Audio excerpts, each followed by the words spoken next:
Repeated. Ken, what's up? Everything's good. How are you? I'm good. But I am I gotta start right with this first question because when I got in here, everybody's like, chattering and they're like, and it's like, yo, how'd you get Ken Porter before Sean? And I'm like, what? And they're like, yeah, Ken's never been in here. And I'm like, oh, that's interesting. So have you not been in this studio? Nah, this is my first time. Wow. Thanks for inviting me. Ooh, wait. You know Ness is messy. Are you specifically saying thanks for inviting me to insinuate Sean hasn't invited you? Of course he's invited. Oh. No, he hasn't invited me. Really? But he's invited me, but not invited me here. What? What do you mean? It's invited to the show, not to, this particular place. I've been invited to the show, yes. But this is the show. Yeah, but again, the show has been in different places. Oh, okay. And different Okay, you things mean throughout the years until it originally got here. So when he's here, you haven't been invited to this specific building. No. Okay. Nonetheless, There's a difference between you and Sean. Okay. I mean, of course, that's your son. I don't even want to hear the differences. Don't make me feel bad. I don't want to hear it. I like you. He know how to put a smile on my face. I love him. There's a difference. Wait, you took my smile away. It's all right. I mean, shit, he gonna love his son. He ain't gotta like you. Of course, Who you're is right. you? You're right. So I was asking Danny, who has 7 years in Las Vegas, does it feel like a Canelo fight week?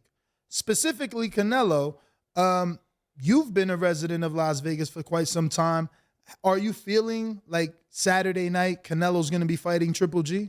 Not yet. Not yet? No. When does it usually start for you? It kind of starts when, the fighter arrivals get started, that kind of thing going on. You're seeing different people walking with the flags. You're seeing different people with the T-shirts. People are yelling at you, yelling Canelo's name, that kind of thing. That's kind of when I start to feel it. Mm. Now, how long have you been in Vegas? Been in Vegas since 2013, but been working in and out of Vegas since 2006. Come in for camp 6 weeks, 4 weeks, a month, whatever, since way back in 2006. Yeah. Is it safe to say you love it out here? Oh, yeah, I love Vegas. Would you consider yourself a Las Vegan at this point?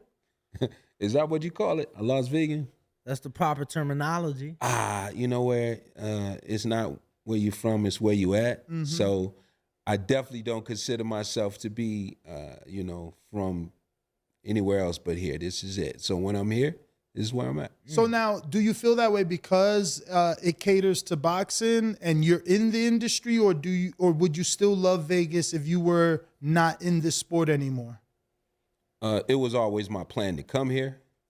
So I would say yes, even if I'm not in this sport. But I do travel a lot, and I have a lot of other places I enjoy going to. But I always come back to what I consider to be home, which is Vegas. Can you see retirement here, or you think you're more of a Floridian for retirement? I'm never going to stop moving. I'm going to keep traveling and doing things, and enjoying my life. But, yeah, I got things going on here. I got things going on in Florida. I got things going on in the Dominican Republic. And I enjoy going to a lot of different places like that. I never stay in Vegas throughout the winter, the entire winter. I'm gone to warmer climates. And I won't stay here when it's, July and August either. I'll do a lot of traveling. So I've been in and out of state every month this year. Wow. Do you get tired of the travel? I love it. I love traveling. I enjoy. But the physical, like the flying, the coming to the airport before and the luggage, and that doesn't bother you? I got plane? a lot of shortcuts. TSA, global stuff. Clear, you got clear? I got clear. I got pre-check. Yeah, TSA, clear. I got, I got these different kind of bags that I can, get through the airport with, one on my back, one right here. And then I love to shop, so I'll buy clothes when I get where I'm at. If I need something, if I don't got all my workout gear, I buy something there, So So you spoke about the Dominican Republic. Where Yeah. else has boxing taken you on an international level? Whether you were a trainer, it was a fight, or you were vacationing? Boxing. Let's see. Everywhere from Venezuela Oh, wow. to obviously the UK multiple times. Won the UK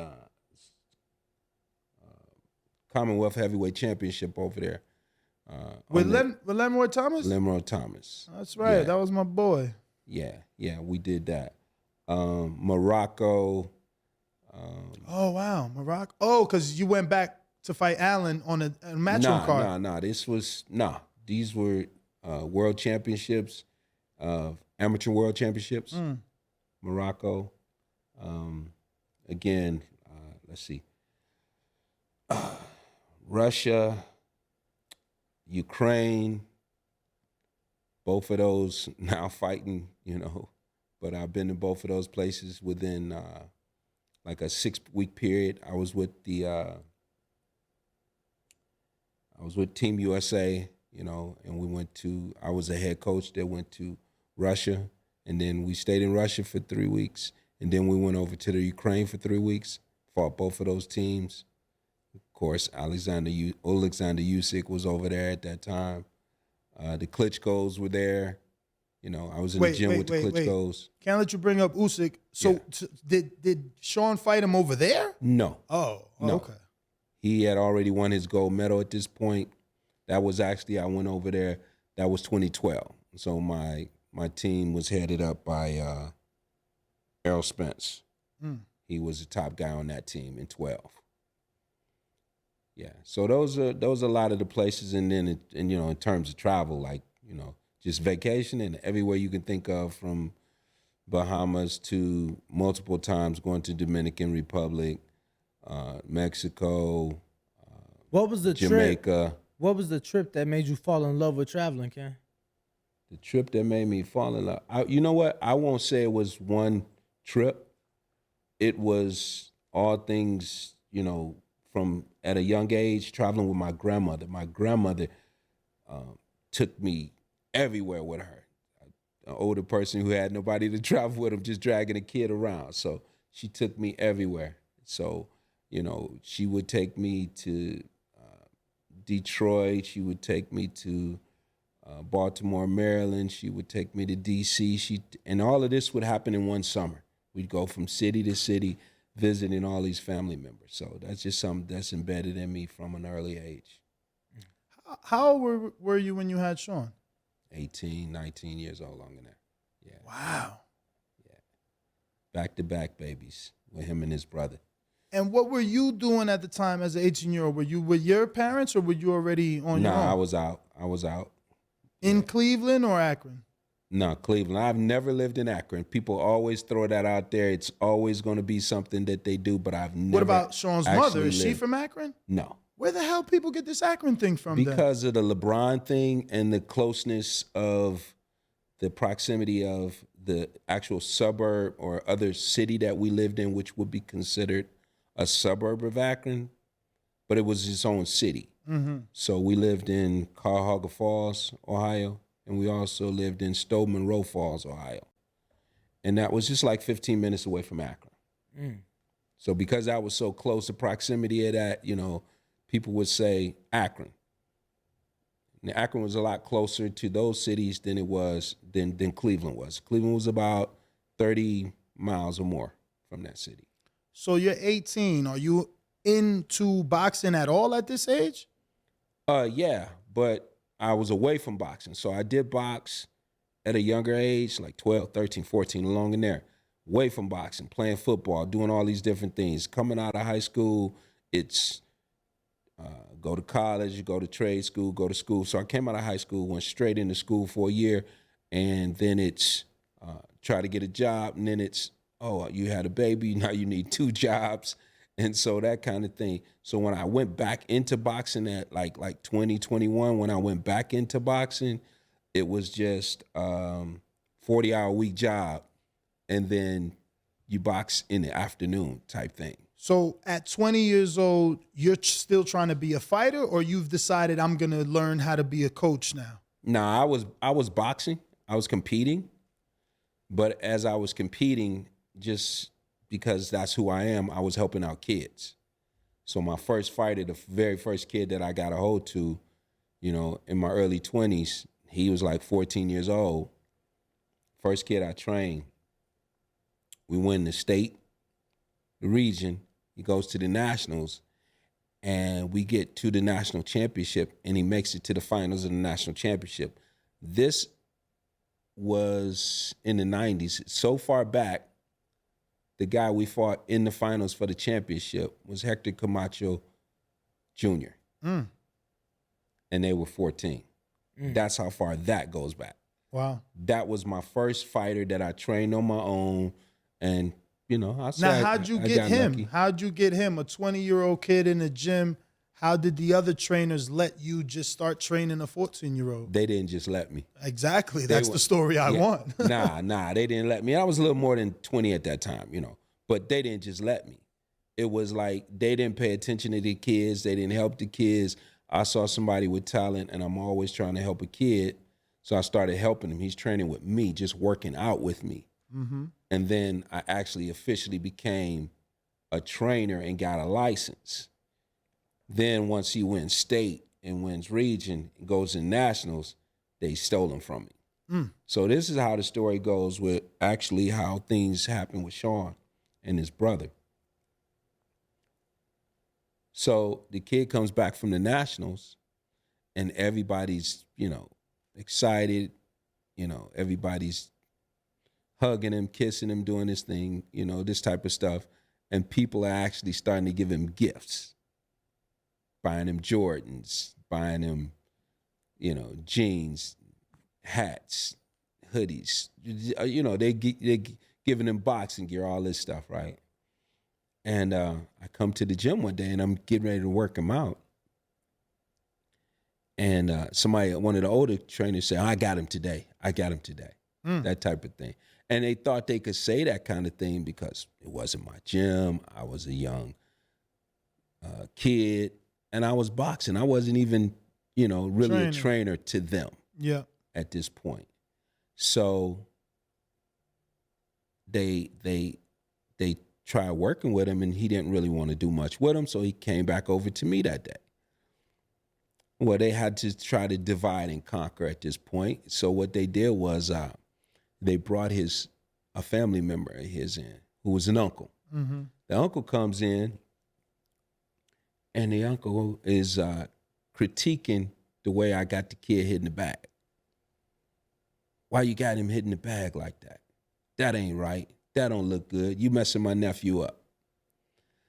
He not throwing his hook right. You know, there's all this kind of stuff going on. I'm younger than the uncle. I'm younger than all the coaches in there. I'm kind of looking over at the ring. Is it time for me to spar yet? You know what I mean? I'm caught in between situations here. And I got this guy, you know, telling his nephew, I'm not training him right. Let me show you how to throw that punch, nephew. Now, the divide and conquer is, does the kid choose between family, or does he choose between his coach? So I thought about it, you know. The guy challenged me to a fight. He was a former pro fighter himself. The trainer? The trainer. Oh, wow. Well, he was the uncle. Okay. He wanted to fight me. And I thought about it. By the time we get ready to leave the gym at this particular time today, it's going to be a fight in this parking lot, right? I'm going to beat this dude up. I enjoy this kind of shit. This is my thing, right? Let's go, right? I don't have no amateur fight schedule, nothing coming up. This is, right, I'm loving this, right? But then I thought it through a little bit. I said, when I beat this dude up, this kid ain't talking to me no more. Right. That's his mother's brother. That's going to be the end of this deal. So some kind of way that particular day, I get out of there and no fight happens. Come back the next day, they start right back up the same stuff. But I had a trick for him, Ness. I brought a 4-year-old and a 5-year-old into the gym that day. And I'm out there teaching them how to do floor work in front of the mirror. And everybody's looking. And nobody knows that these are my sons, right? And everybody's looking. And somebody comes up to me and says, hey, you gonna train your boy today? You got these guys, you gonna train your boy today? And I said, no, I'm not. I said, if I'm gonna fight for a kid, it's gonna be my kid. I said, I can't fight for him. He's not mine. I'm gonna fight for mine. And that was the day that I made the decision to train my own sons. And then they went on to do great things. And so many years later, that kid that I used to train was a grown man, an adult. I seen him at church, and he pulled me to the side and he said, man, I wish I had listened to you. Since then, since I've been living in Vegas, he sent me Instagram messages saying the same thing again, you know. But that's the story, and that's how that kind of went. And if you're going to fight for something, make sure you're fighting for the right thing. So I fought for mine. So the journey with Sean began at 4 years old. Yeah, I took him to the gym at 4. Before he turned 5, that was 1992. Remember it like yesterday. Before he turned 5, he had his first sparring session. Wow. Now, some people would say, especially now, they don't let them spar that young. Mm-hmm. They're waiting until like after 8, sometimes almost 12, right? What was The age is 8. You can compete at 8. Yeah. But you had him at 5. Sparring already. Oh, yeah. He sparred. He sure did. But again, think about a 5-year-old and how big the gloves are on his hands and how big the headgear on his hand. Nobody's getting hurt. But it's just the thought process of you're competing now. In his mind, he was competing. He was that thing he had been working on in that mirror for all that time, trying to learn how to do. He's now getting a chance to show that he can do it. And the actual guy that he was sparring had already had a couple fights, which was pretty funny. Years later, they wound up fighting each other in that amateur fight. What was his name? Isaiah Williams. Isaiah Williams, who was a great little boxer himself. Yeah. Man. That kid went on to be a champion, a national champion, not a professional. How old was Sean when he made the choice to do boxing full time, Ken? I want to say junior year, he stopped all the other sports. No, it wasn't. It was after the senior year, because senior year, he's still playing football. So senior year, he's playing football full time. He wasn't running track or playing basketball, but he was playing football full time, and he was boxing after the football season ends. But you got a 5-year-old named Kenny Porter Jr. Not a junior, but yeah, that's him. And you say he went on to do great things. So yeah, he won like 7 nationals. And why did we not see him as a professional? Did he turn professional? What like give us the story on your other son. You know, I tell this story and it's not a negative story, it's just life. I just told this to somebody the other day.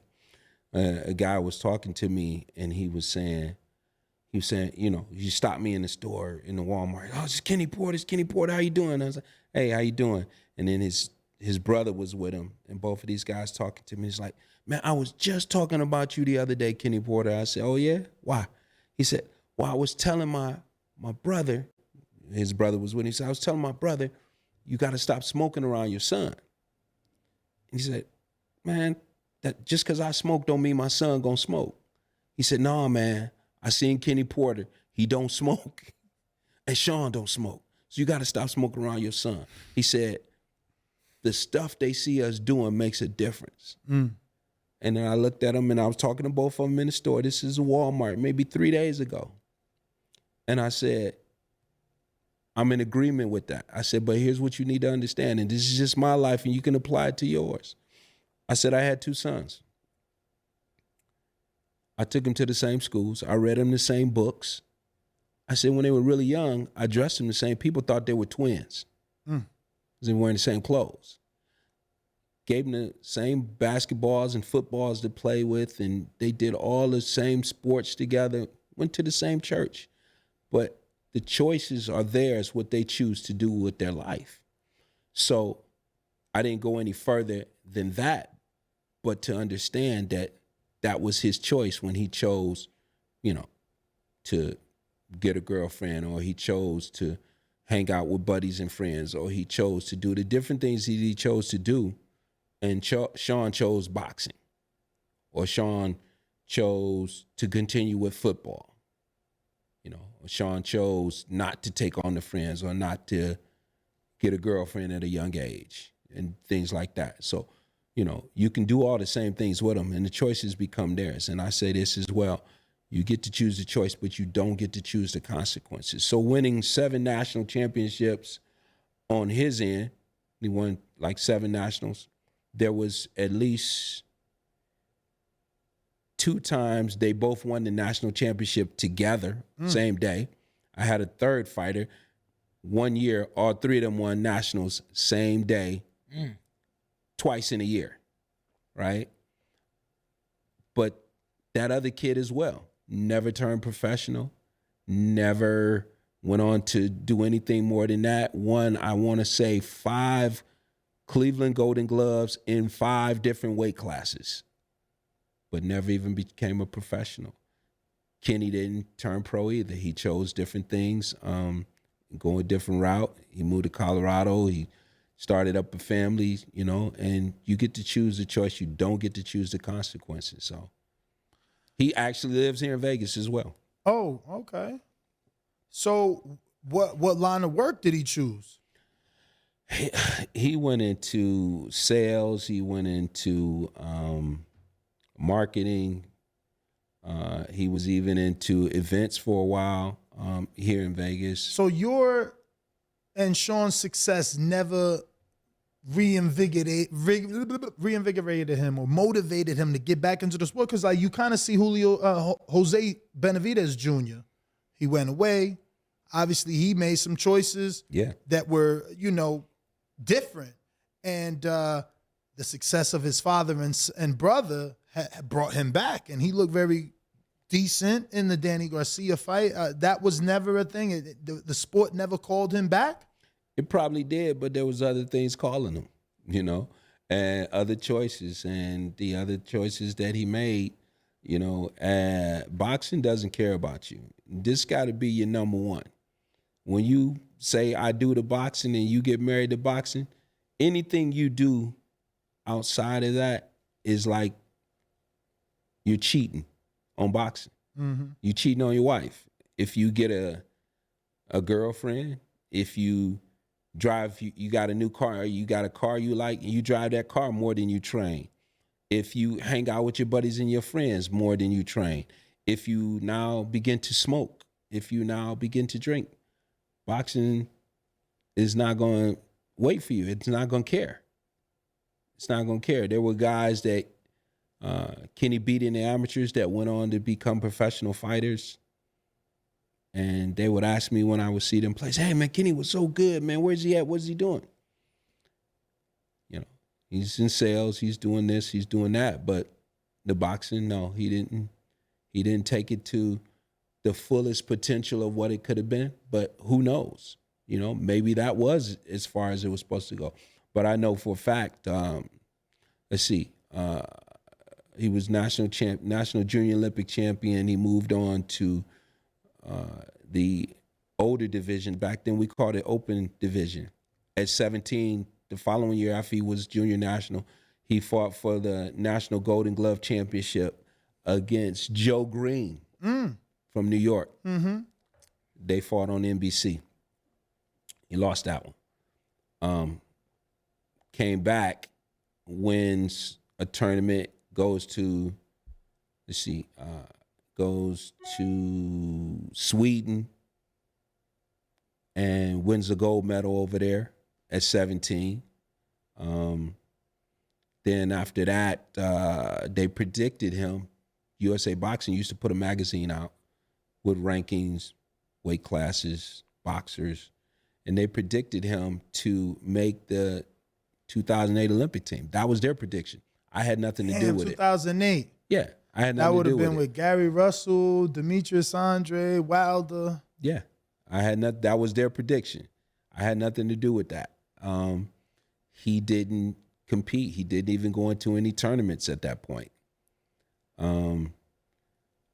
He didn't go back to any tournaments. He didn't take any trips. They were calling for him to bring him to the Olympic Training Center. You know, those were his choices. And then, you know, Sean comes along and beats all of those guys and takes that number one spot. You know, and, you know, the rest is part of history. Wow. Now, obviously, Kenny, you're still writing your history. What do you really foresee? Because you're moving around a lot, as you were saying. What are your plans or goals, aspirations as a trainer now? I don't have any plans or goals or aspirations as a trainer. What I do as a trainer, I just do because I love to do it.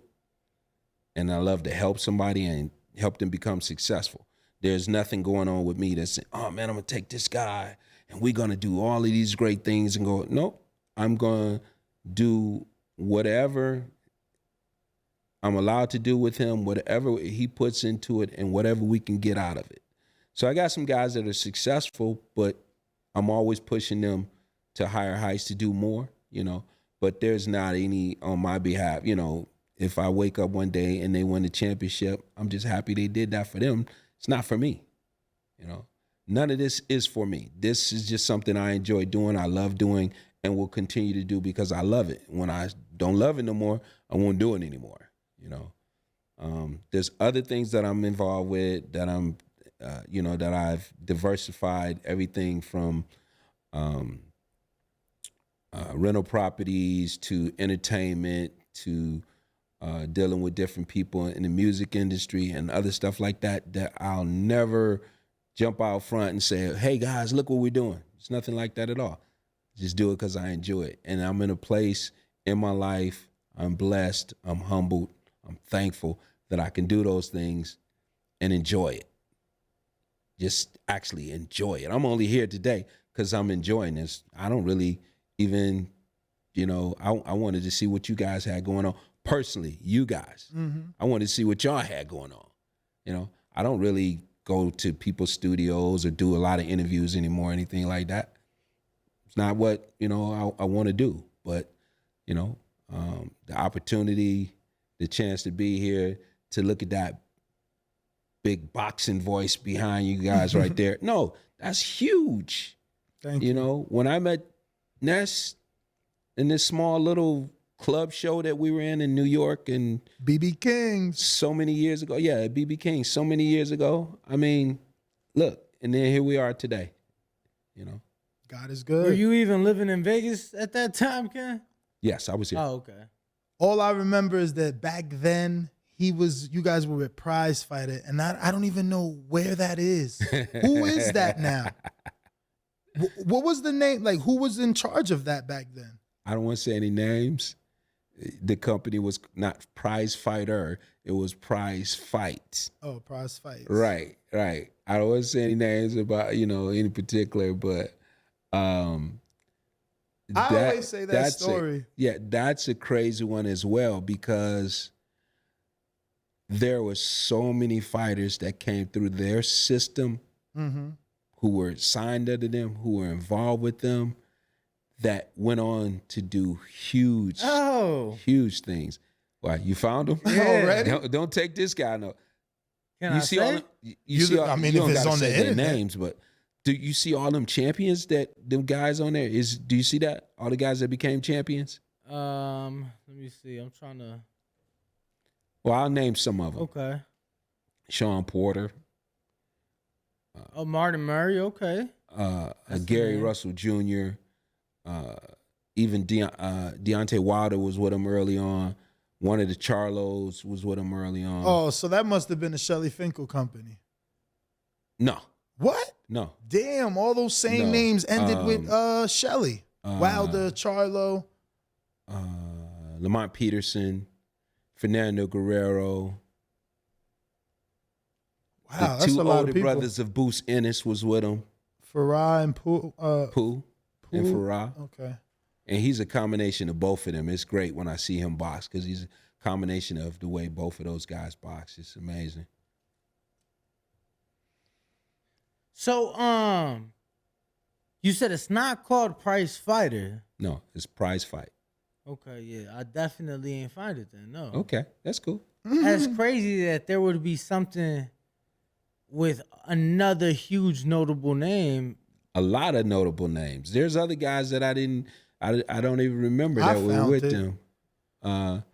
It says Prize Fight Boxing was created by brothers Brian and Russell Young. You got them. Oh, wow. They promoted Lennox Lewis versus Mike Tyson in 2002. Yes, they Roy did. Jones versus Glenn Johnson in 2004. I actually seen that fight. Antonio Tarver versus Glenn Johnson. I seen that fight. These are Showtime fights. Yeah, these guys had a lot of things going on. So where are the young brothers now? I'm not sure. I mean, I'm sure they're down south, but Okay. no more boxing that I know of. Did you get a list of any of the fighters? Other than that? No. And this Wikipedia is extremely little. Like something was deleted. But let's see official website Definitely. if that's still working. No, that's also down. Definitely deleted. So I got James Valdez, San Antonio, Texas says, after Haney beats Kambosos and if Earl gets past Bud, who gets trainer of the year, Bill Haney or Derek James?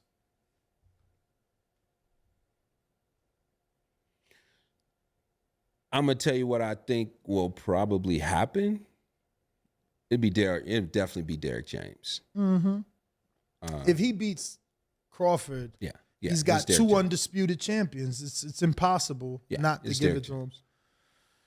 I mean, I feel for Bill because that storyline, it's a good runner-up because you got to go to a foreign country twice to defeat, the champion. So, but not when Derek got two undisputed champs. It's No, kinda tough. and I would say that Bill is in it not to be trainer of the year. He's Father in it. of the year. He's in it to pull off father of the year. That's what he's doing. Ken, I gotta ask. I don't know if we've ever asked you this before, but obviously you were in that position with Sean being your son, and obviously you training Sean. Would you have been okay with him going out there without you? Like if you was Bill in that situation where before the 11th hour approval, so they didn't allow him to go, Devin still went. Would you have been okay with that? It depends on a lot of different things. My sons have gone out of the country without me On competition? on competition. Kenny got a gold medal in the amateurs. Sean didn't get past the first night in the Pan Am Games. Didn't work out well for him. It depends on what's going on now. If you're talking about on the professional level In Australia, in Australia, 40-something thousand. me personally, no. No, because I know all the different intricate situations that go on just with the fighter himself, not even all the other things you got to deal with the travel and the time change that will really hurt you bad. I don't want to, but the time change, it's totally flipped. So I've been out of the country in places for, you don't know, but I work with Manny Pacquiao, 2 different camps, 2010, 2011. And we would be over there 6 weeks at a time. In the Philippines. In the Philippines. It would be 3:00 in the afternoon, and I would make fun of people standing next to me, falling asleep, standing up on their feet. Because to them, their bodies was saying it's 3:00 in the morning because the time is flipped, right? Well, after a couple weeks, somebody's touching me. I said, what you touching me for, man? You fell asleep. But we're standing up. We're not even sitting down. We're standing up, right? So that's one of the biggest things you got to deal with there, the time change and what it does to your body. Also, the travel is 20 hours to get to Australia. That's if it was a straight flight, but we know it's not a straight flight. So it used to take us like 2 days to get to the Philippines. And then after we get there, Manny wants to train on a mountain, so that's a 7-hour drive up a mountain. What? Yes. With no guardrails. Wait. The drive up the mountain Yeah. for 7 hours. to get to the top, it's a 7-hour drive. 7 hours. So how long would y'all stay up there? So you guys driving to Georgia? That's what we would do. We would stay there the whole entire time. We'd be there the whole 6 weeks. Oh, okay. I thought he just was going on runs up the mountain. No. But Lord, yeah, that's. But that's high altitude. I'm assuming. That's high altitude. In these trips, is Glenn Tapia with you guys? Young Glenn Tapia with cornrows? No, he hadn't started yet. Okay. He hadn't started yet. Funny story about Glenn. He was on my international junior Olympic team when he was 14. And I used to come into the room check. Hey, man, I told you guys quiet down. Be quiet in here. Quiet down, man. Be quiet in here. Go back. Somebody's in the hallway again. Somebody's out making noise. Music's too loud. I go back down the hallways. We were standing at the Olympic Training Center, not in Colorado, the other one upstate New York somewhere. I forget where exactly. And go in the room, and somebody jumped on my back in the dark. All the lights are out. The guys are in the room. Somebody jumped on my back. My natural defense was to throw them into a wall. He hit his head, bust the wall open. Oh, the wall. I thought you were going to say the Nah, head. he wasn't bleeding. Glenn had a hard head. They turned the lights on, and it's Glenn. All the guys are laughing. I done threw him off my shoulders into the wall, but I had to pay for that wall.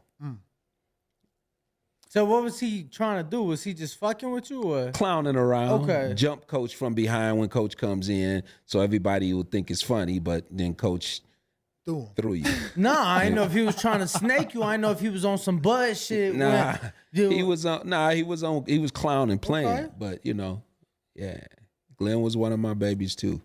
Coach, I gotta ask now, for you as a fan of the sport and as a trainer in the sport, what fights are you looking forward to? Like, can't wait for this one. This one right here is gonna be one for the fans. What fights are coming up that got you excited or you looking forward to? Yeah, let's back up for a second though. Back to the upcoming Australia fight for Devin. young Devin Haney, and the question, would I have been comfortable? I would have never been comfortable with it. As a matter of fact, me personally, I would have shut it down. I would have shut it down. Almost $3 million for that fight. I would have shut it down. That's me personally. So, would you have talked to Sean first, or would that been your recommendation? Is like, I don't think you should go if I can't be there, or you talking about shut it down? Like, the manager, I'm talking about from the business standpoint. Everybody else, we're gonna go to the table and reschedule this situation. That's what we're gonna do. We shutting this chocolate chip cookie operation down. So with that being said, knowing that he sent his son over there and wasn't approved, do you value the win for the son more, and do you value the win for the trainer more? Because obviously, like he said later on, he was allowed to get there, but they were focused on winning regardless of whether he was going to be there or not. Exactly. It's unbelievable. It's amazing what they did. I mean, kudos to them. Salute them, clap for them, stomp my feet for them, everything. I support that.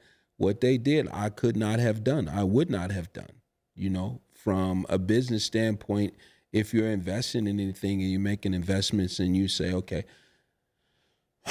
this is a good investment for me here, I would not have looked at that as a good investment. That would not have been my decision to do. But I'm ready to answer your question whenever you're ready. But I did wanted to revisit that, so my position was clear. And also what he did, what Bill did, amazing. What Devin did, amazing. Well, now that you said that, I got to ask, not saying that you and Sean ever overlooked a fighter, but I'm sure, or was there ever a point in his career where you looked at the guy in front of Sean like, Sean gonna beat this boy ass? No, I didn't look at anybody like that. No, I didn't. I did not. So you never thought he would have an easy night out? No, because I approach everything the same. I this is not to take away from him or to add to him.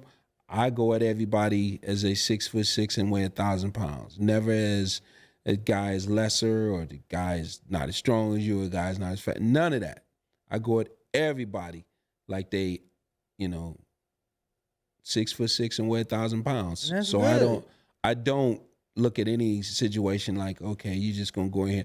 Now, if we're doing something in that fight that's showing me that we can do more and we're not fulfilling that potential, I'm going to, bring that to the forefront. Hey, man, what are you doing? This guy ain't got nothing for you. Now that we see that. Mm-hmm.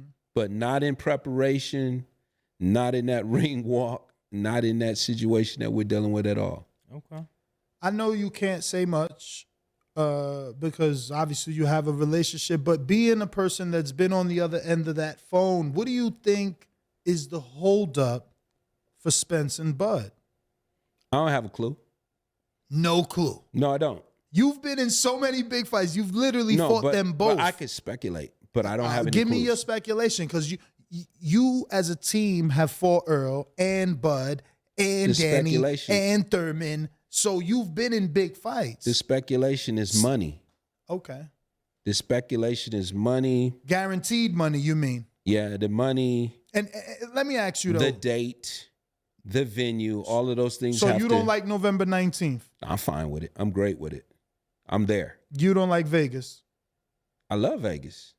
So And that's the venue fight and- I'm looking for that I can't wait to answer Venue your and date, question. venue and date shouldn't be an issue. I think, and I'm speculating, but again, my speculation is like I got this wide net I'm casting here. You are a little more, you can hit the bullseye closer. So I like the way you put that. I feel like Crawford is used to guaranteed money.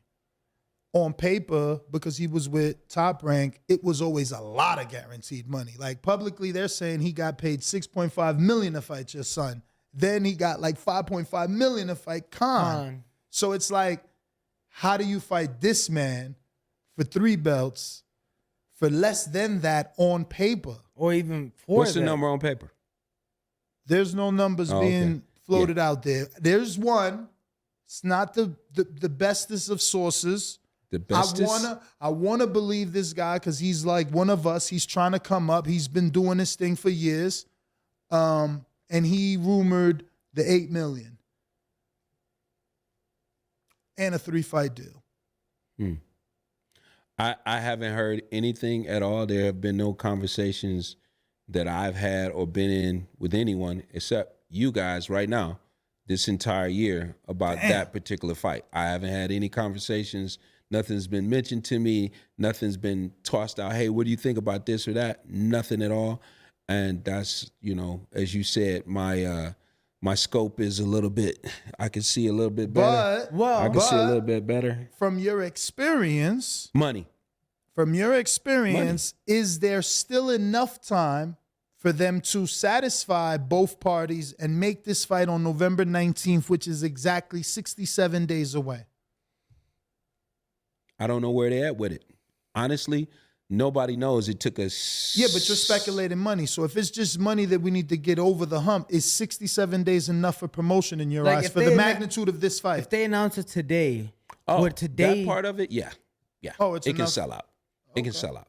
It can, yeah. So you can Ken, do it. obviously you've been there. You've been in the big fights, and obviously you've seen the big fights as well. This fight, a fight that we've personally wanted for some years, but At least 4. how big is it in the sense that Nez believes this fight deserves a 5-city, right? You said 5-city fight tour. I would like to see them go to New York, Los Angeles, Nebraska, and Dallas. Of course. Both of those. That shouldn't be a problem. We haven't seen anything like that since Mayweather Canelo. But that shouldn't be, it really should not be a problem for a fight of this magnitude. Go ahead and put that together for these guys. I wish. If Terrence wants to be at home in Nebraska with that, you should go. Dallas, you definitely should go. Sean always New stayed. York and LA, you gotta go. Sean always stayed in the gym, never stayed too far from his fighting weight. That being said, can they call y'all today? Like, it's done, it's official. For example, like your last fight when it was Sean versus Terrence, it's official. We need Sean out of Las Vegas for 1 week. We going on tour.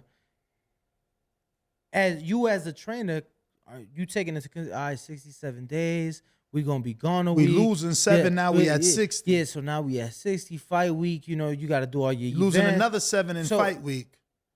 Now, given all that, is it still enough time for 53 you days. for you as a trainer? Let's say Everyone is different. In a beautiful world, I'm going to give you an example. In a beautiful world, all right? Let's say you've got 6 weeks to a fight. Mm-hmm. In actuality, you only have 5 weeks, because fight week you're not training. You're not. Right. You're not doing anything. cut and wait. No. Yeah. Right. So, okay. So you got 5, right? The parties involved have known about this at least 6 months ago. And they should have been training and preparing and getting ready. And different phone calls have been made that have gave them some type of indication that it may be happening. And it could be happening in November. So they should have been doing all the different things that they're supposed to be doing to get prepared. Which I believe they are. We seen Derek James post on 2 separate occasions. Like he was on vacation in Jamaica, and then he's like, all right, time to go home and get ready to get one more belt.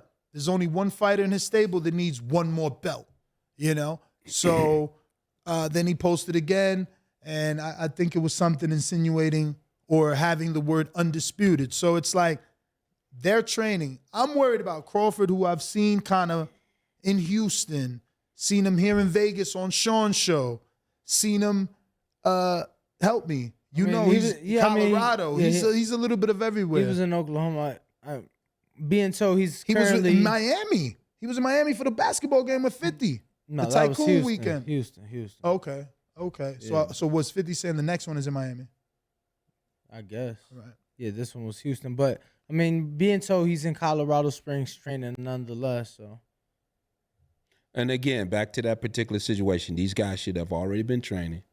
These guys should be at a high level of training and be able to taper off and stay here. But, Coach, you seen Bomac in the gym yesterday. This level of fight, undisputed, do you separate from your fighter who's going up for undisputed? Do you separate for 2 weeks to come train Keyshawn Davis for 2 weeks in Vegas? Each individual is different. I'm asking you. I'm okay. So I'll give you an example where that particular situation lies at.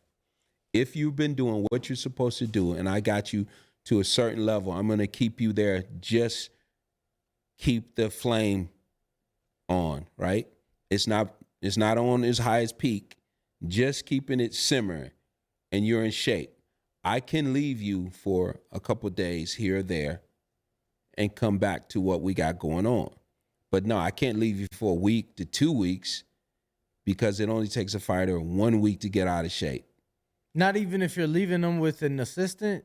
Even if coach? you're leaving with an assistant, I can only leave you for maybe 2 to 3 days. Well, let's keep in mind that in Crawford's situation, there's no head trainer. Even though people and in that look situation, at it, like I said before, everybody's different. In that situation, whatever they got going on in that corner, that dynamic, I don't understand it, but it works for them. Mm-hmm.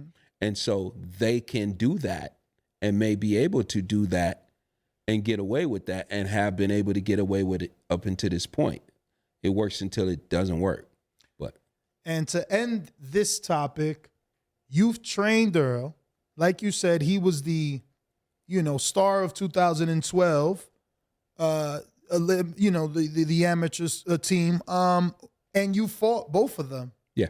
From, the corner, obviously. Who are you picking? And even if you're not picking anyone, who are you leaning towards? Earl. Oh, really? Absolutely. Why? There's a lot of different things that go on there, but the number one would be the bigger fighter in the fight on fight night. That's a huge advantage for him on fight night. Fight night, he's X amount of weight classes above his weight class. That's a huge advantage. So that would be one of them. The 1A would be technically extremely sound fighter. Always has been, you know.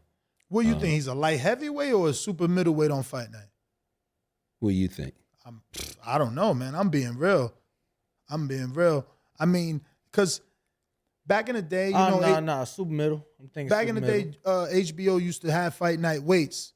Put it this way, he gonna be bigger than any super middleweight he fight. So you saying that's a lot of weight, 28 pounds, a lot of. Yeah, because Chavez was notoriously known to, you know, balloon up 20 and 22 was the most, but that's because they were weighing him. They stopped that. I guess what 25 would be the super middleweight limit for him, right? Or 28 or 23, something like that. Listen, and I'm not pointing fingers at them. I'm gonna just talk about my fighter, who I'm trying to get to understand that this is not an advantage for him. I got a fighter that fights at 135. He's undefeated, 7 wins, no losses, right? He hasn't made 135 in one of those fights. Because in his mind, mentally, if he is 36, 37, 38, whatever it is. He can make 35. No, he's bigger than the guy he's fighting. Oh. Right? Then, after he makes weight, he eats and drinks all day and all night. After the weigh-ins, he'll sit next to with a gallon of water next to the bed and drink and drink and drink all night. He'll get up in the morning, coach, let's go eat. He'll have more food than anybody there, and I'll be on his, you know. But don't right that there. make him sluggish? I'm trying to get him to understand it, but it's not working. And what's he think he's doing? He thinks he's just going to be the bigger, stronger fighter. Oh, he thinks he's getting a weight advantage. This guy goes into this fight weighing about 156 to 57, maybe even 58 pounds in that 24-hour period. If he's 7-0 pulling it off, what do you think other guys at the higher level are doing? Yeah. He's coming back into the fight damn near 20, 25 pounds heavier than he would weighed in at every time. Wow. Every time. And I tell him about it. I said, dude, this is not an advantage. But he thinks it is. And mentally, in his mind, it is. And if he's not allowed to do that, he's not going to feel like he's at his best. But do you physically see him not performing as good as you think he would? Because if he's still performing at a high level, I say fuck it, man. Whatever works for you, right? It's his psyche. If that's what he needs to tell himself so he could go in there confident, then okay. Unless you're saying you're physically watching it make him less than. It makes him less than no matter what, because as we get further along in his career, he's not going to be allowed to do that. And then it's going to play the mental game on him. When he's not allowed to do that, it's going to cause him problems. When he has to get down to 135 or lower, that's going to cause him problems. So it's going to be a problem. Now, if you have the ability to manipulate your weight, as some people do, make the weight and go all the way as high as these guys go, and you go in there and you can perform, go ahead. You're doing it, and you've done it, and you've been successful with it. And that's what's going on in that particular fight. You know, you got a guy that no matter what he's doing, I don't know, no matter what Terrence does that night, he's not going to be able to be 160, 70 pounds, 70 pounds plus that night. He's not going to be able to do that. But as a trainer, would you say weight wins fights? No, I'm not going to say weight wins fights. What I'm trying to say, if you have the ability to manipulate your body, make the weight, you have the ability to hydrate, eat, come back up, be big and strong, and still maintain your speed, still maintain your quickness, still maintain your ability condition-wise to go 12 rounds. You're doing something that other people can't do. That in itself is an anomaly, a skill that no one else has. Then the guy that you have can't do.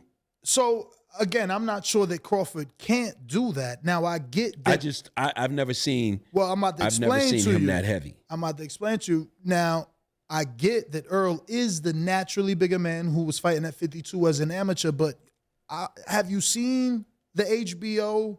It's called what's it called? Something with the word ring. No, I haven't seen it. It's a special they did many years ago, probably over. Yeah, I think it was Bud's last fight at 35.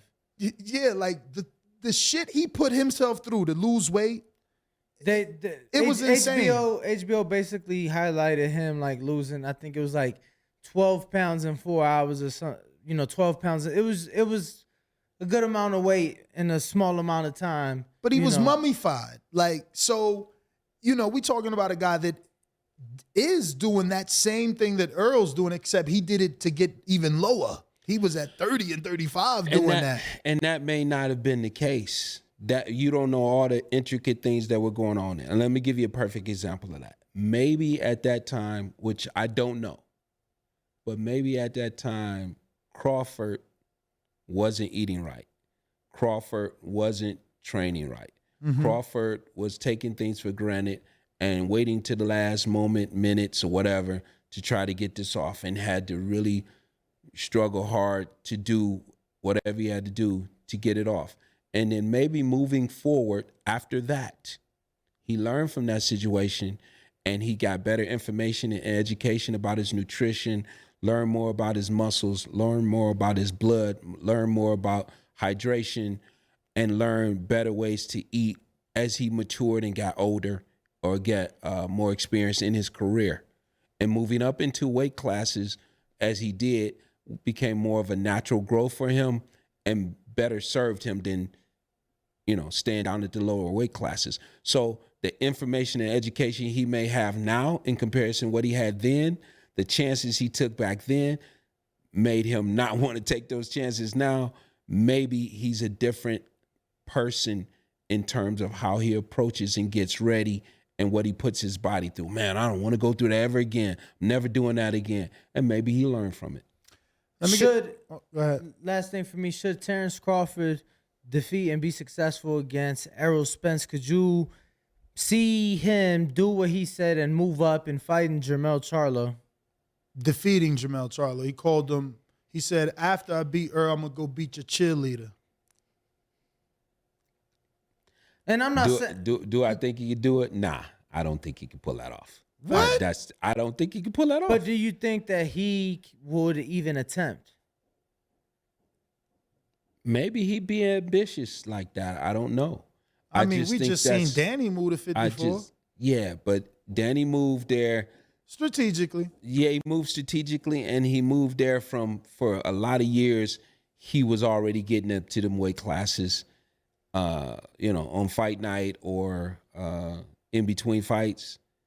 And so it was time for him to move, whether he wanted to or not. His body just probably no longer. Crawford's been at welterweight for a minute no longer now. Could stay there. I mean, Crawford won that WBO title probably 4 years ago. Yeah, it was 2018. But I'm talking about again. You say you're moving to 54, but that guy you're fighting at one. Okay, back it all the way up. You go back and look at Sean's box rec, and you watch. His first title he won was at 154. He weighed 153. And then you look at the weights, 152, 151, 150, 149.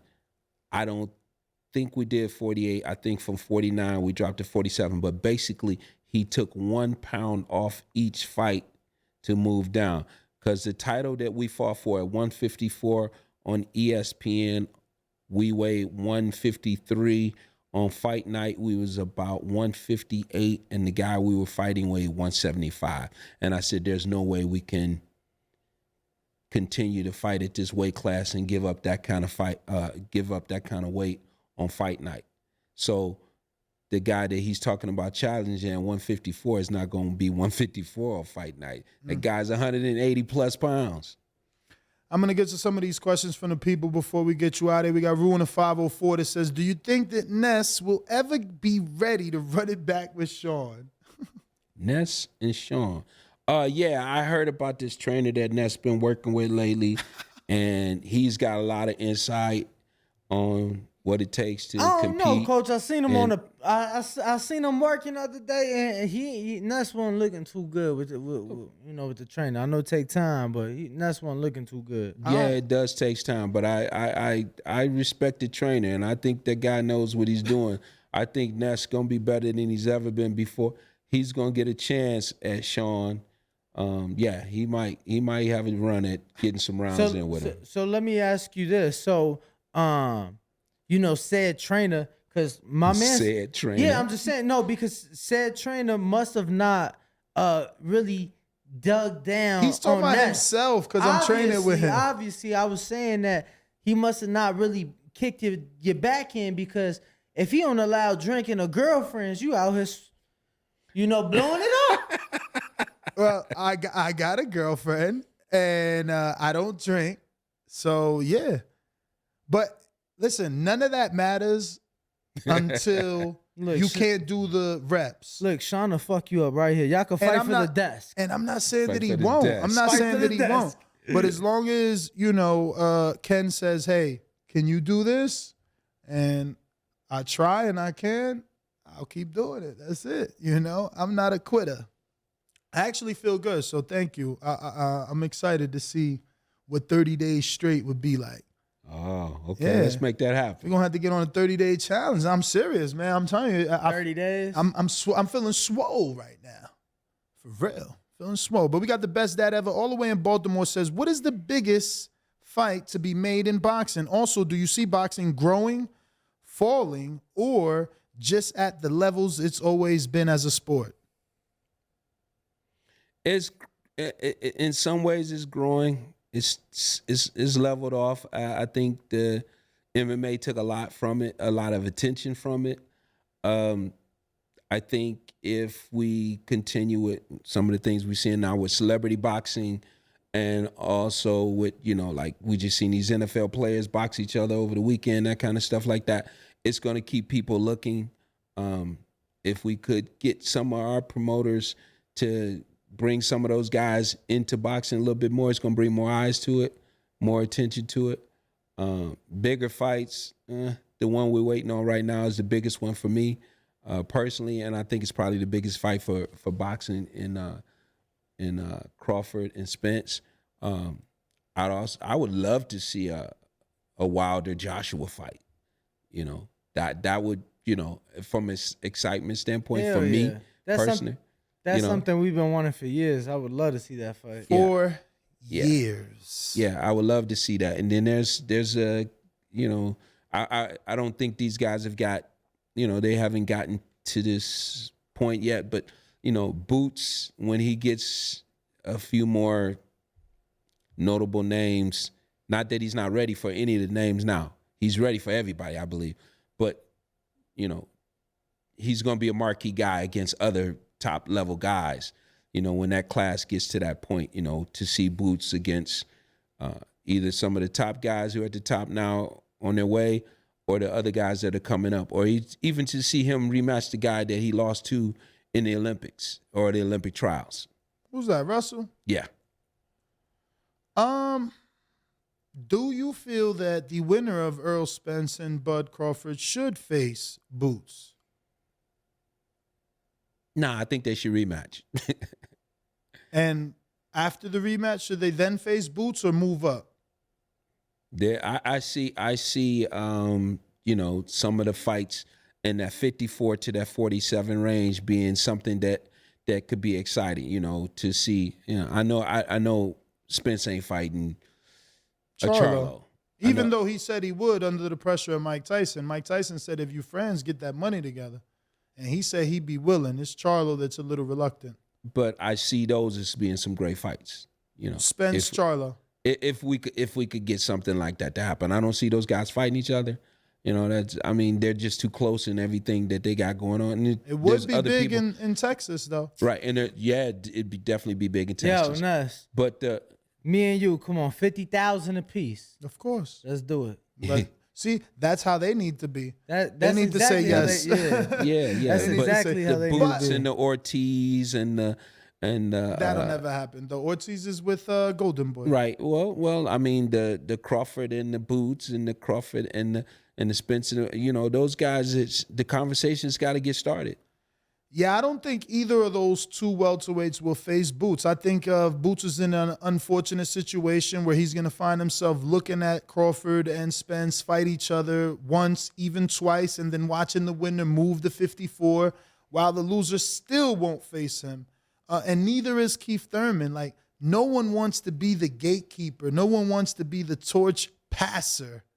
Floyd didn't pass anyone the torch. Like, they're not doing it. I want them to in a perfect world. You know, you stay there a la B-Hop or Ponce de Leon and keep defending them titles, you know. But it's expensive, too. I'm asking you to stay there and give us this fight versus this contender that brings nothing to the table. And, hey, by the way, paying 12% to the sanctioning no, bodies. the dude that you're fighting, you know, he's getting paid just as much as the sanctioning bodies when you add all four of them belts up. You know, That's true. It don't make sense. It don't make sense, but I want it to. It's unfortunate that Boots is going to get a vacant title versus like a Stanley Onis or a Butayev or a Jamal James, where we got him as a minus 800 favorite over those names. Like, none of those names are a 50-50 fight. And not Thurman either. Or a unfortunately. 60-40. Thurman, you know, he's going to need to show us he can, you know, he's going to need to beat Boots to really solidify that he's back. And you know, with Barrios, did you see what Barrios did to his body? Yes. Man, my man is breaking apart. He's deteriorating. What's going on with Thurman? Time. All of those guys that came out of that OA class, they're right there to compete against each other. They're still right there competing and doing well. But to take on that young lion, young gun that's coming up, that's probably not what they should be doing. It's not advisable. All right, we got Canna in Nebraska. He says, can we get your thoughts and predictions on a few fights this weekend?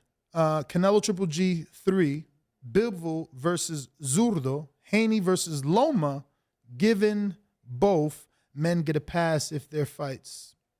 I don't know what the hell that meant. But anyway, yeah. Canelo Triple G. Canelo. Bivol Zurdo. I don't know Zurdo. Whatever. Gilberto Ramirez, the dude that beat Jesse Hart him. twice. Oh, Bivol. Bivol over him. Yes. Okay. Haney over Loma? Haney versus Loma? Haney over Loma. Wow. Yeah. I I think now is the right time. Well, after the Cambosis. he takes care of this business, he's got to handle that, obviously. And, you know, that's a lot. It's a lot more than just fighting the guy on fight night. Like I said, going to Australia and everything else you got to deal with that along the way. That's a fight. That's what I call the fight before the fight. Mm-hmm. They're fighting before they even get there. That thing. But I think now after that is the right time for Devin to take on Loma. Jazz, how similar do you think the amateur game and the pros are? They're not similar. They're not similar at all. They're not similar at all. I think, you know, and I don't agree with guys turning professional, you know, 15, 16 years of age. But I think when they turning guys pro now earlier and younger ages, because a lot of times they're getting disappointed with what's going on in the amateur system. Absolutely.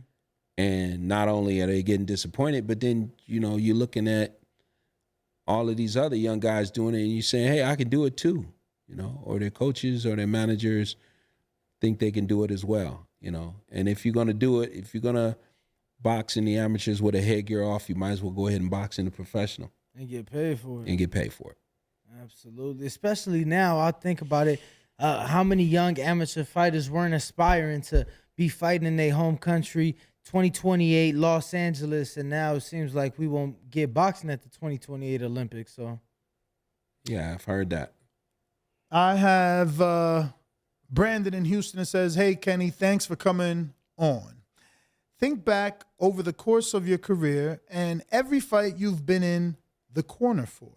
Now think of any losses you may have been a part of. If you can go back and change the game plan for any of those fights where you were 100% confident this change would result in a win, can you tell us which plan you would change and what you would have done differently for the win? Nah. There's no change in the game plan. Getting the fighter to follow the game plan is what I wish I could have done in the situation. That changing the game plan. No, we actually had the right game plan in place for the Kell Brook fight. The right game plan, the right things the strategy, the things we worked on was in place. And it was identified after the first round and said to him in the corner what he needed to do. He was stuck on trying to do it his way in that situation, and it wasn't working out. And we dealt with that a lot throughout the fight. When you're trying to get a guy to do something and he's just like, oh, I heard what you said, but I'm going to do it this way. This works. And it doesn't work. And then after it's over with, and they learn from it, but it's too late. That particular fight would be the one that stands out as, it was identified early. Listen, Sean, he's grabbing you, he's holding you. Put your combination together, get around him so he can't hold you. And it became a wrestling match on Sean's behalf. The only other thing that I can say about that is, during this fight, we're begging and pleading with a referee to stop the holding. And we get nothing. And we even get shut down to the point where the commission is telling us stop yelling at the referee about the holding, And at some point in time, you're just looking at the situation and you're saying, damn, if we're going to get thrown out of the corner if we don't stop, But it's up to the fighter that we have to listen to what we're telling him to do to take that situation and take control of it. And in that particular situation, he did not. But if you switch roles or switch locations and take Sean to the UK, you think Sean could have held Kell Brook and got a decision? Or would he have been disqualified? Yeah, disqualified. He'd been disqualified. Do you regret throwing in that towel? Especially now that you know that he was up on the scorecards? Are you asking that question? Or that's somebody on the screen? Well, I asked you this already? No, I'm asking who's asking the question. Where's he from? No, that's me. That's me. Oh, no, that's me. That's me. Nah, I don't regret that at all. Even knowing he was up on the scorecards? No, I don't. What round was that, Danny? I believe the 10th. Is that around 10? So knowing he was up on the scorecards now, and that being the 10th, do you think he couldn't have made it to the 12th round? He wasn't down on the scorecards. No, he was up. I'm saying, no, he wasn't up on the scorecards. He was actually down. Sean. Narrowly. Man, I had him winning. On the official. Now, I did too. And everybody had him winning. Crawford's trainers came to the corner and told him, like, yo, you down. Bradley said he was down. That's who it was. I think they said it wasn't the trainers, it was the commentary team. Yeah, but the commentary team said it and the trainers related. That's why he looked to the corner like, what? How they got me down, remember? No, I don't. No. And I would do it again. No, I don't. So you don't think he still had it in him, or what was it? You don't think he had 2 more rounds in him? Like, Sean ain't never been stopped. Then there was obviously something wrong. If he got stopped. If it had to be stopped, there's obviously something wrong. But people question it because of the banging. The phone call comes to me and it says, Kenneth, no one knows the sheep better than the shepherd. Which means nobody knows him better than me. Mm-hmm. Nobody knows. So it should be obvious to people that are watching or were watching that something was not quite there. Something was wrong. Something was off. Something wasn't in, the way it was supposed to be. So what did you interpret him banging on the canvas as? Because obviously as fans and, spectators, we interpreted that as him being full of energy still. Him still having gas in the tank. Damn, my dad told me not to do this shit. That's what that was. That's what that was. It wasn't like, man, I got caught with that BS because I had my hand down. It was exactly what I just told you. That's how I interpreted it. Mm. All right. We got... He made decisions. He no longer wanted me to make the decisions. And so you leave me to make the final decision. The decisions that you made put you in the situation you're in right now. Bamming on a canvas. If that's what you're doing, if that's your reaction, then you're not focused on what's going on. You fighting Errol Spence, you get caught with a harder shot to me, a much harder shot than you got caught with in the Crawford fight. Your glove touches the canvas, and you barely touch the canvas with your glove. You slam your gloves together and you say, come on, let's go. And you look back at me and you're like, I'm ready, let's go. That is the guy that I know is ready to go. That's the guy I'm not throwing a towel in on. Not a guy that's, losing it emotionally or, bamming his hand on the canvas or, If Sean doesn't pound his fist on the canvas, gets back up, do you think you still throw the towel in? If that doesn't happen? It doesn't even matter that he's bamming his hand on the canvas. There's things leading up to that I'm looking at and I'm seeing that's saying, okay, it's only a matter of time here, and I got to make sure that the kid is safe. That's up to me to make sure that he's safe on my watch. If his sons wanted to fight, would you train them?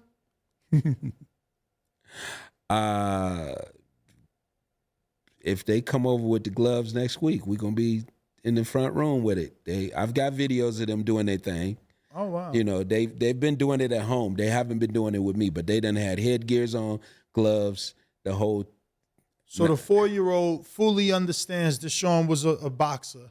Oh, absolutely. He definitely understands it. Oh, that's dope. He definitely understands it, and he's been to the gym multiple times. He's done floor work with him. He's done stretching with him. He's done all the different routine exercises with him. And it's the cutest thing to watch him emulate his dad. Now, how far he goes with that is up to him. But as the grandfather, can you or do you feel it's out of your place? Because obviously this is the same age you brought Sean and his brother into the gym. So, the oldest is 4. So it's about that time, according to Sean's situations are totally different now. I was a single father and they had to go with me. They had to do things that I did because that was a way of life. I think a lot, and this totally encompasses what went on with Sean on fight night in his last fight. Sean has things going on in his life that he loves more than he loves getting punched in the face. He loves his wife more than he loves getting hit. He loves his kids more than he loves getting hit. He loves his house more than he loves getting hit. He loves family dinners more. There's so many more things that he loves more.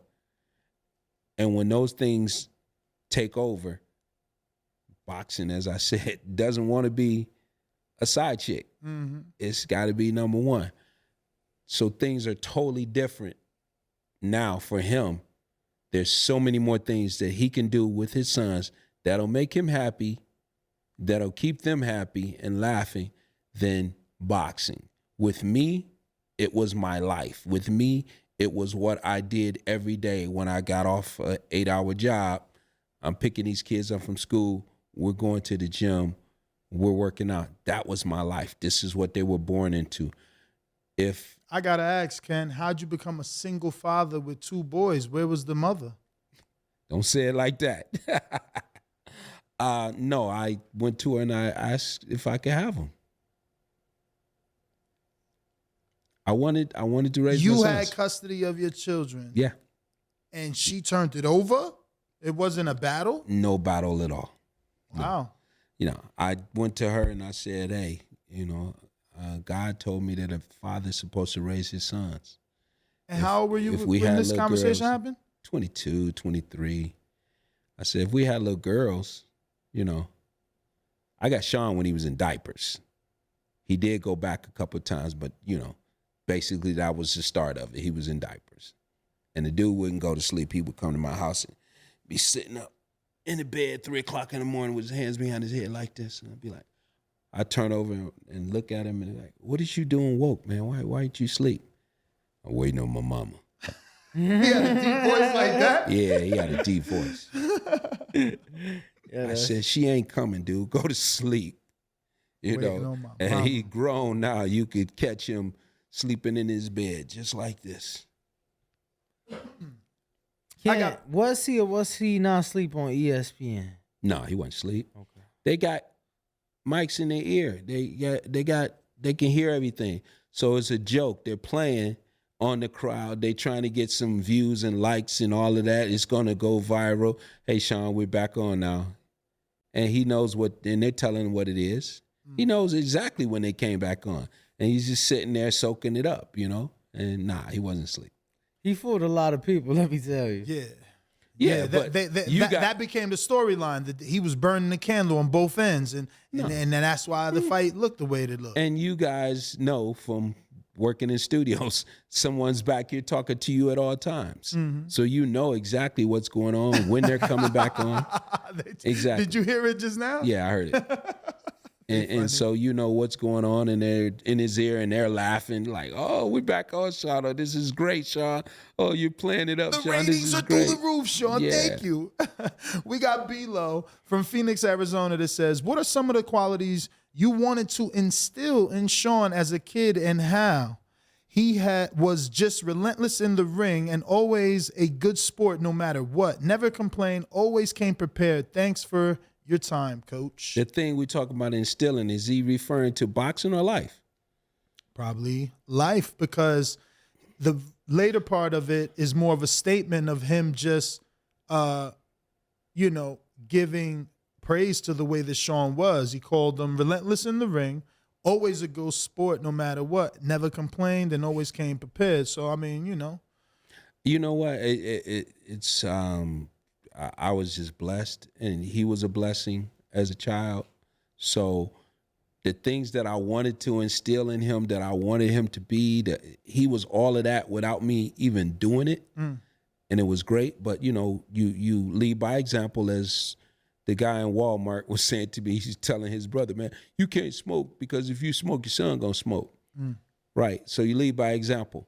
That's the thing that I did. I led by the example. So I never drank. I never smoked. I never did drugs. I didn't hang out with people that did any of those things. I never brought any of that to our home life. You know, no one's around to be able to have a bad situation and it get worse because I brought somebody to my home that maybe drank or smoked or did anything like that. So the things that I wanted to instill in him, that I wanted him to be involved with, which was, you know, God, getting a good education, being a good person outside. He already was that person. He was already that kid next door that you want, you know, to, you know, come next door and help clean the yard or rake the grass. He was that kid. He was that all the times. And sports was just something that he was really good at, but excelled at to the point where people thought that's who he was. But outside of the ring, he just always have been that person that you always want to have around you. And then he was very studious, a very good student. He was just, you know, you never had to worry about him doing his homework. You never had to be on him about just grades, none of those things. KB Kojo says, after Earl and Crawford move up to 154-pound division or retire, who do you think will emerge as the top fighters of 147 weight class? Boots, Ortiz, Haney moving up? All question mark. I don't see Haney up there, but I definitely see Haney maybe at 40. Boots, definitely. And, you know, I would say that Boots is the number one guy once those guys move on. Big Casual says, what up, coach? Are you familiar with the heavyweight contender, Jared the Real Big Baby Miller? And I think he meant Anderson. But he says, do you think he is ready for Daniel Dubois fight, or would you continue to take your time with such a young heavyweight? I take Dubois yesterday. With Jared Anderson? Yeah. You know him? Some years ago. Do I know Anderson? No. Don't know. So you stopped completely the amateurs after 2012 or something?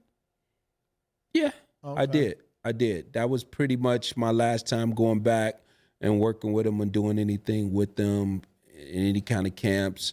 I did the World Championships with them, and then there was the Olympics, and then I had a choice of going to the Olympics or sticking around for Sean's first HBO fight, and I said, nope. It's like going to Australia. No, I'm going to stay here with my kid and do this HBO deal. So, yeah, that was that. But Dubois, I had a chance to meet him in the UK 6 years ago. And I think that'd be a great fight for Anderson, and I believe Anderson stops him. Yeah, I like what I see in Anderson. Hopefully, he keeps leveling up, and Top Rank has been moving him pretty well. What happened with him in the Olympic trials? You don't know. Don't know. I don't know. So the kid from Philadelphia won the trials? Who, Kanto? No. Damani Rock. Damani. He won him? He definitely beat Cam Austin, yes, right here in Vegas. I don't know if that was the trials, though. Let me see. I think it was. I'm just wondering what happened to Anderson in there. Where was he at in that situation? What happened? Why didn't he pull out? And then Rock has not pulled it off in the pros. Has he got one loss? Two losses? Who? Damani Rock. One. He's got that one loss to Coffee. Never came back after that. So let's see. He upset the field to win 2017 USA Nationals, repeated national championship in 2018, and then decided to turn pro rather than pursue a spot on the 2020 team. Oh, he didn't even go. Okay. Yeah, because he turned pro. He turned pro October 26, 2019, on the Shakur Stevenson, Joel Gonzalez undercard in Reno, Nevada. So that was before the pandemic and Olympics and all that. Well, those are all the questions, Ken. I want to thank you, obviously, for coming in and being a great guest, answering everything. We're going to go ahead and end it, take a picture, and be back tomorrow in our building at 6 a.m. for the Breakfast Club of Boxing. So catch us on the next one. I am your host, Nestor Gibbs. Find me on Instagram and Twitter at NestGTO. Ringwalk Danny on Instagram and Twitter, and we are the Boxing Voice. Catch us tomorrow. Ken, where can they find you? Porter High Performance. That's PORTERHY Performance. Should be a green Jeep pop up in it. Just click on it. That's where I'm at. One last one. Candy Slim is saying, without stepping on anyone's toes, who would you like to train? So basically, is there someone out there that you would like to be part of that team? No. No? You wouldn't want to come into something that's already pre-existing, huh? Nah, he's training with me.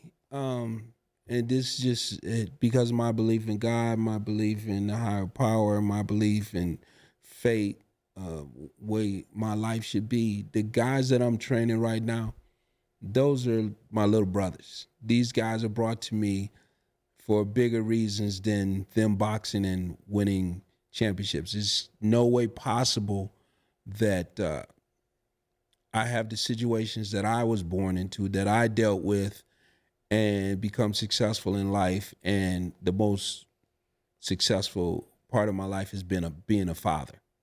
But there's no way possible that those things happen to me and I lose the closest thing to me at that time, which was my brother at a young age, that I get multiple brothers reaching out to me and have an opportunity to work with them. So I actually at one time, about a year ago, had 3 sets of brothers, 2 from Kansas City, 2 from the Atlanta, Georgia area, and 2 from Dominican Republic. I didn't believe that happened just by luck. I believe that God wanted me to work with these guys. Now, what happened after that was up to each individual. But, you know, these things have happened to me, and I felt that I was compelled to work with them and help them, not just in the ring, but help them in life. What happens after that is up to them. What they decide to do with it is up to them. How much they put into it, how much they get out of it is going to be up to them. Because at some point in time, you know, God speaks to me, but he don't tell me to be stupid. You know, oh, you just keep pouring money into them or keep giving them your time. And, you know, they're not doing what they're supposed to do. You got to carry your end of the load, meet me halfway. There's no one that in particular that I would have an interest in working with or doing anything with. People reach out to me all the time, and I find a nice way to say no. What's the biggest name you've turned down? Like, did Wilder reach out and you said no? Who reached out that you said no? What's the biggest name? No. When I said people reach out to me, it hasn't been anybody on those levels like that. And I don't wanna say anything that looks bad. There have been some undefeated guys, and I just nicely and politely chose not to. And there have been some guys that are, you know, on TV all the time, and I just nicely and politely said, no, thank you. It doesn't work for me. You know, it's not a situation I want to be in. I want to know. Now, when I got the call about Anthony Joshua, which I will name drop right there. Oh, wait, he called you? No, not him. Oh. Somebody from the UK. When I got the call about that, You got excited? No, I don't get excited about things. I was happy to take that call and let them know, yeah, I definitely, if he has any interest, I definitely will talk to the kid or listen to what has to be said, because I had already had a relationship with him. I had already spent time with him in the 2012 World Championships and sat and had lunch with him every day for the entire week. You know what I mean? So, but, you know, when people are sending me DMs and Instagrams and Facebooks from other countries and Canada and Nigeria and all these different places like that, and when people are reaching out to me about these fighters they got in Uzbekistan and where Lomachenko's from and stuff like that, I just find a nice way to say no. I don't even use the word no. I just find a nice way to get out of it, because, you know, this is my time and I can't get it back. The money I can make, the time I don't get back. Did you hear the comments that Robert Garcia made in an interview after the AJ Usyk second loss? No.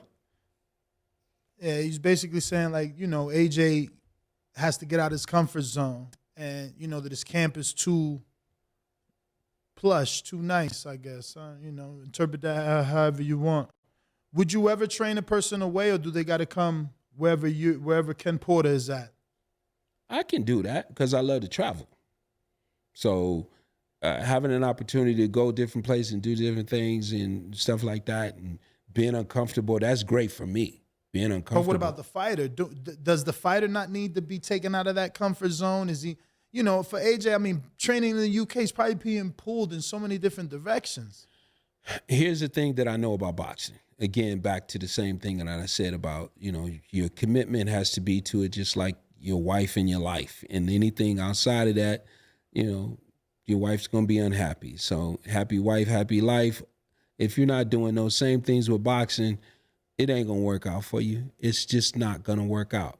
So in order for a fighter to be really successful, especially on a high level, he's got to always be uncomfortable. He's got to always be hungry. Right now today, I have a couch. Well, actually, it's 3 of them in my house that I will not sit on until after 8 or 9 o'clock at night. Because if I sit on either one of those couches, they're called cat nappers. They got a little button on the side. It goes all the way back. It could turn into a bed damn near, right? If I sit on any one of those couches, turn on that TV, have anything to eat, or just sit on that couch for any period of time, I'm relaxed and my mind becomes too relaxed for me to accomplish the things I need to accomplish through the day. So when I leave here today, I got to keep moving. I can't sit down. So once fighters become comfortable, once you get a beautiful girl, once you get too many nice cars, once you can eat whatever you want to eat, whenever you want to eat it, you soften up. You become domesticated. You're like a domesticated cat, right? I need you to be that dog that's tied up in the yard that ain't got nothing to eat, that's growling and barking at everything that goes by because he's pissed and he's mad because he don't got nothing to eat, and it's 900 degrees out in Vegas and I'm hot as hell and they won't give me no water, no food, nothing, and I'm ready to chew something up. But you take him inside and you let him sit on that couch and you give him the food and the air conditioning and everything else that goes along with it, and he softens up. So boxing overall, or a boxer overall, in a comfortable situation is all bad for him. It's probably you on your way down. Would you say that there is some rare cases in the sport where they're able to be successful even in their comfortable setting? They don't have to leave away for camp, or they may not have to get away from their family? I don't believe so. I don't. In my estimation, no, I don't believe so at all. Right? Even, course, I'm sorry. No, I was gonna say, so then you would probably agree with Shakur Stevenson. So he lives in Houston, Texas, and he is holding camp currently for his upcoming fight in Houston, Texas. But for camp, he got a rental house. Him, the team, everybody staying in the house to get away from his girl, his daughter, and be away from the family. So you would be okay with something like that? Yeah, that's what's needed. Okay. That's what's needed. That is definitely what's needed. And as I related it to, a dog that's comfortable in the house and the air conditioning's laying on your couch or your floor on the carpet, in comparison to the one that's tied up in the yard and ain't got nothing to eat, got nothing to drink, and mean and hungry. Once you soften up, you go from being this sharp razor blade to this dull butter knife. Yeah, you can still cut things, but you ain't cutting as good as you used to cut. Well, on that note, and on the Sean Porter situation, he loves his wife more than he loves boxing. He loves his kids more than he loves boxing. He loves his lifestyle, his home. He loves sitting in front of a microphone and calling a fight and getting paid without getting punched more than he loves boxing. And you've got to have that hunger, and you've got to have that edge to be able to cut through everything. And if you're not willing to live that way, then you're on your way down. And I used to say, man, that how many weeks we got in a year? 52 weeks. Mm-hmm. I said, man, it's 52 weeks in a year. All I'm asking you for is 6 of those weeks out of this entire year. You got 40-something left over for yourself. Just give me 6. When you put it that way, I could do that. And then he would do it. But then at some point in time, it's like, I'm going to still do some of these things during this 6 weeks. It ain't going to work, buddy. Well, Ken, we do appreciate you coming in once again. Just your social media for everybody tuned in. Porter High Performance on Instagram. Porter, PorterHY Performance. Funny story about him. Danny? Yeah, man. The very first time I ever seen this dude, I think it was a Canelo fight. Was it a Canelo fight? Man, Ken, I don't remember. I think it might have been. I don't know. It was some fight, but there was Mexicans everywhere screaming and yelling, and this dude was inebriated, and he was screaming and yelling at me. And I said, why are you yelling at me? He said, because I love Sean Porter. He's one of my favorite fighters. And I was like, okay. You remember you had a flag? I believe you. I don't remember, but I believe you. You had it like a cape? Like a cape, Danny. Yeah, he was wearing it like a cape. Oh, yeah, for sure. I mean, he was wearing it like a cape. Yeah, I 1,000,000% believe Ken, because, I would literally, I wouldn't miss a fight event. I'm at, fighter rivals, everything. So yeah. I'm sure I'm sure that was the case. Especially for a Canelo fight. Yeah, I got to see Danny get special for a Canelo fight. So let me tell you, Ken, obviously Canelo and other fighters have been known to fight Mexican Independence, which is this weekend, and then Cinco de Mayo. Yeah. My birthday happens to be Mexican Independence. Last name happens to be Alvarez. So, you know, I would. Yeah, your birthday is what? The 16th, though, no? Yeah, a couple days Yeah, it away, is. something like That was definitely a Canelo fight. Yeah, go ahead, tell it. No, I mean, Oh, that's just it. Yeah, no, I mean, I honestly don't remember. I believe it, but I definitely. One thing I will say about Ken, even as a fan, it was like it'd be a media only event, and like I'd show up, and they'd see me around. They knew who I was. They didn't know who I was, but they'd seen me, so Ken would always let me in. But y'all gym used to be too damn hot, Ken. Yo, I remember when the high performance oh one my or Barry's? God, no, the high performance too damn hot. Too damn hot. Yeah. That was a dope gym, though. No, it was beautiful. That was. But I think that Very that like whole parking area, I think they put like a triple layer of asphalt, so when the sun would bounce, it was just raised too high. It was bad. It was bad, but That was my favorite fan. The day that dude was screaming and yelling at us, that was like, okay, this dude is really into this. This dude, he got a cape on right now. This dude wearing a Mexican cape. I remember Sean Screaming, first fight yelling. that he saw me working for you. He was like all happy because he was like, yo, you was like that fan that's now here. And just the other day at Top Rank, like we were just talking about it, like his transition as a fighter, now doing his show, and then me from the fan to being in the field, and now obviously doing this show. But Nah, it's surreal, man. And it's gone all the way around and come back around. Same thing with you, Ness. Yeah, man. BB It's been a Kings.